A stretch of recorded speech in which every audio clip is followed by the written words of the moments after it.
Hi guys. Okay, so let's get into reading chapter 5. I'm just going to start with the first page because I'm on a time constraint. But Rébellion, chapter 5, in my Ciel lagué, coulé pour Kayimit. Seats in a dark fruit sky. Alright, let's start. Carlos nan route pour à l'école. Pendant la passée nan la cour, c'est comme si bre ma pti moun yo ap teke yo tarelel. Li ralanti pal poul café on garde ti zanmil yo kap jwe mab nan lakou an ba yon piedbois. Map se jouet pal. Même pas men gen. Ooh, I'm seeing words I just literally just learned right now before turning the camera on. Relearned, I should say. Anyway. Des jours depi granpe li te bal yon bel kal pou batay li te mare nan jouet map sa. Li kampe on ti moment pou l'gade. Jouet map la fel, sonje map pali yoli te enterre en bas ti piedbois derrière la kailia. L'école là te loin, et puis li pas douce pour passer tout un journée chita sous ban bois di sayo nan classe la nan yo ti cham qui déjà tout piti. La cour se liberté, se jouette. Même genoul tap fait mal toujours parce que avant tie grimper fait passer presque tout un journée à genoux pour pini li pour bataille li te mare nan jouet mabla. Fois ça, li pap kite yo kembel. Li tounen la kay. Granmel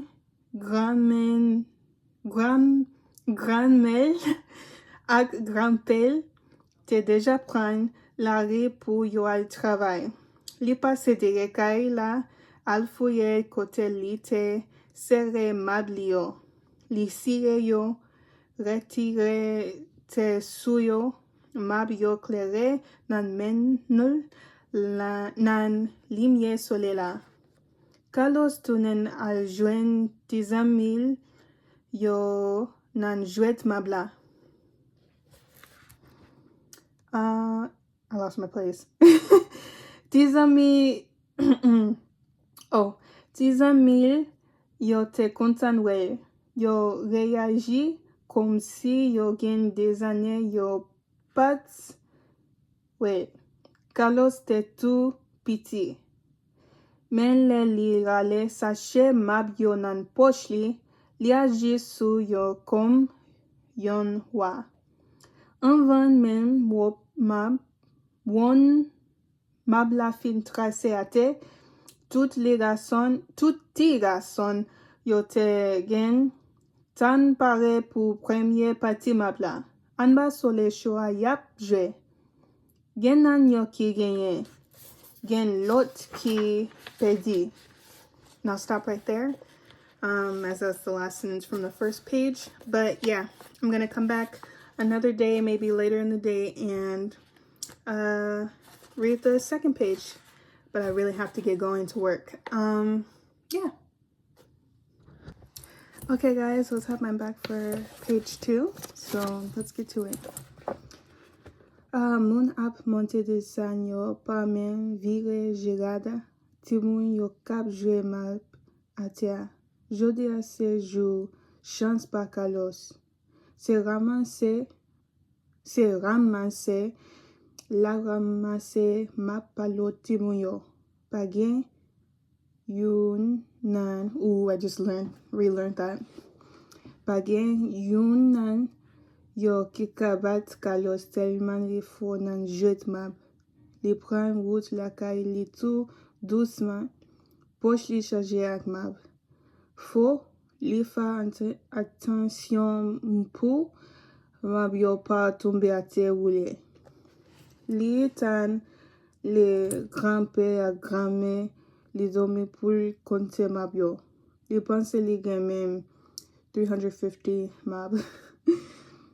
Li mare map yon nan yon ti sakepi li sere yo amba kaban li. Le lendemain, Carlos tounen l'école. Men li pat ka tan pou tounen la kay pou al jwe map nan la kou ak ti zanmil yo. Sa classe la piti. I don't know why I'm out of breath right now.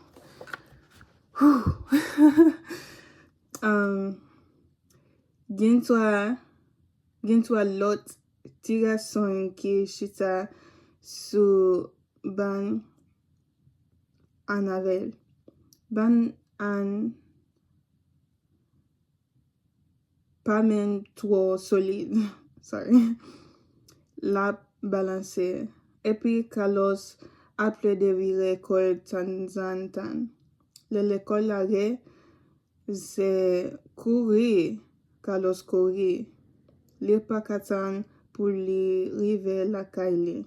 Li anik monte galeri li apesi lom nyon moun deye rido a. Grand-père kampe nan papot la deye rido a ak yon fwet nan men li. Carlos voye gel sou kabana. Grand-père te vide tout mab li yo, tout trésor yo sou kaban ya.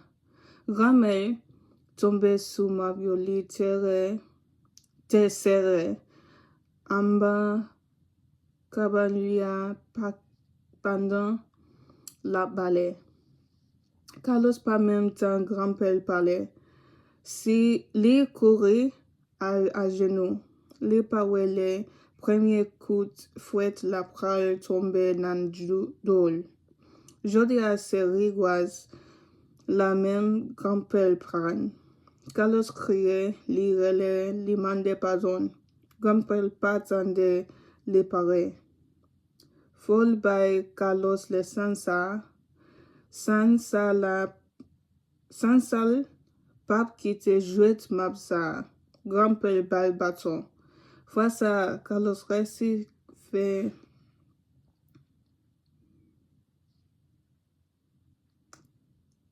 Sorry, I lost my spot for a second. Carlos resi fait quoi pour pas jam tounen nan cause jwet map sa. Grand-père fait konen lap continue kale li chaque fois ale nan jwet map sa. Carlos réalise sa pas bonne pour li si li continue nan jwet map sa. E baton ak rigouaz pazous.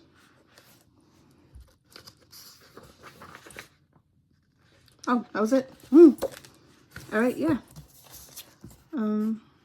That's chapter 5. That's story number 5, I should say. Yeah.